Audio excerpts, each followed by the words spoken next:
नमस्कार। आज के व्याख्यान में हम द्वितीय वर्ष कला के द्वितीय प्रश्न पत्र नाटक एवं एकांकी के अंतर्गत भारतेंदु हरिश्चंद्र युग प्रवर्तक साहित्यकार थे, इस विषय पर अध्ययन करेंगे। भारतेंदु हरिश्चंद्र युग प्रवर्तक साहित्यकार थे। लोक रूपात्मक तत्वों का मिश्रण भारतेंदु के नाटकों की खासियत है। समसामयिक समस्याओं और परिवेश को जीवंत बनाते रसोद्रेक में सहायक भारतेंदु के नाटक कला प्रयोगों के लिए ना लिखे जाकर भारतेंदु की सजग दृष्टि और इतिहास बोध के परिचायक हैं, जिनमें रूढ़िग्रस्त समाज की अंतर्विरोधी स्वरूप की पहचान कराते हुए राष्ट्रीय चेतना के भावों को भरने की महती आकांक्षा दिखाई देती है। इस तरह भारतेंदु ने जनमानस को अनुरंजित करते हुए जागृति का महती कार्य नाटकों के माध्यम से ही संपन्न किया था। पाश्चात्य सभ्यता के प्रभाव से नवयुवक विदेशी फैशन, विदेशी मान्यताओं को अपनाने में अपना गौरव अनुभव करते थे। वे अपनी प्राचीन सभ्यता संस्कृति को हीनता के भाव से देखते थे। यह स्थिति राष्ट्रीय हित में नहीं थी। भारतेंदु जी ने देशवासियों का ध्यान देश की प्राचीन सभ्यता संस्कृति की ओर आकृष्ट किया। संस्कृति राष्ट्रीय भावना की आधार है। भारतेंदु ने देश में नई जागृति लाने का जो प्रयास किया, उसके कारण उनकी तुलना रूस के पुष्किन से की जाती है। भारतेंदु ने राम, कृष्ण, युधिष्ठिर आदि से प्रेरणा लेने का सुझाव दिया है। भारतेंदु के समय समाज में अनेक रूढ़ियां प्रचलित थी, जो समाज की उन्नति में बाधक थीं। उन्होंने अपनी रचनाओं में रूढ़ियों का विरोध किया और अंधविश्वास, कुरीतियों पर व्यंग आदि के माध्यम से प्रहार किया। उन्होंने यह चेतना जागृत करने का भी प्रयास किया कि रूढ़ि रीतियों, अंधविश्वासों को बनाए रखकर समाज कभी उन्नति नहीं कर सकता है। भारतेंदु ने जान लिया था कि शक्तिशाली होने पर भी भारत गुलाम हो गया और इसका कारण देशभक्ति की भावना का अभाव है।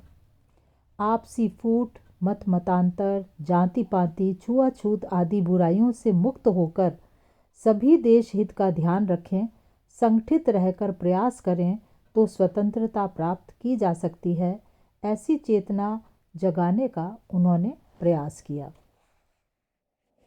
साहित्य समाज का मार्गदर्शन करता है।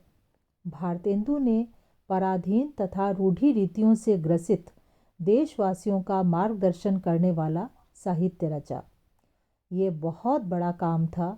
इतना ही नहीं, उन्होंने अन्य साहित्यकारों से भी यह कार्य कराया। विधवा विवाह को प्रोत्साहन देना, बाल विवाह और अनमेल विवाह को रोकना, जाति पाति, मत मतांतर, धार्मिक अंधविश्वास दूर करना, स्वतंत्रता की भावना जगाना, शिक्षा को बढ़ावा देना, यह सब भारतेंदु के प्रयासों का ही परिणाम था।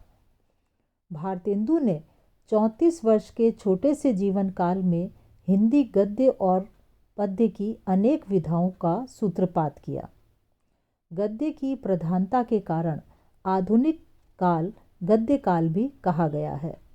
भारतेंदु जी ने नाटक, निबंध, काव्य, आलोचना, कहानी, उपन्यास आदि लिखकर हिंदी साहित्य को बहुत ही समृद्ध किया।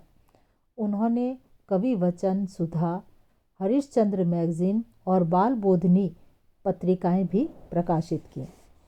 रीतिकालीन साहित्य राजभक्ति, श्रृंगार वर्णन, नक्षिक वर्णन, षट ऋतु वर्णन आदि तक ही सीमित था।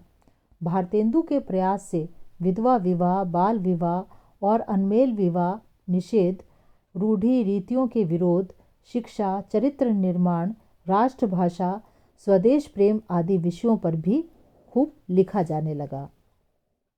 भारतेंदु ने परंपरा पालन के साथ नवीन विषय, नई भाषा और शैली को भी अपनाया। भारतेंदु जिस प्रकार वर्तमान गद्य भाषा के स्वरूप प्रतिष्ठापक थे, उसी प्रकार वर्तमान साहित्य परंपरा के भी वो प्रवर्तक थे।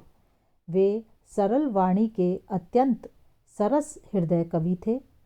भारतेंदु ने खड़ी बोली ब्रज भाषा के मिश्रण के साथ अरबी, फारसी, अंग्रेजी के शब्द और मुहावरों, लोकोक्तियों का प्रचुर मात्रा में प्रयोग किया। इस प्रकार हम कह सकते हैं कि भारतेंदु हरिश्चंद्र महान थे। वे सच्चे अर्थ में युग प्रवर्तक थे। उन्होंने हिंदी भाषा और साहित्य को बहुत प्रकार से समृद्ध बनाया। उन्होंने सांस्कृतिक पुनरुत्थान, समाज सुधार और देश हित के कार्य किए। उन्होंने हिंदी भाषा को राष्ट्रभाषा बनाने में भी बहुत बड़ा योगदान दिया। धन्यवाद।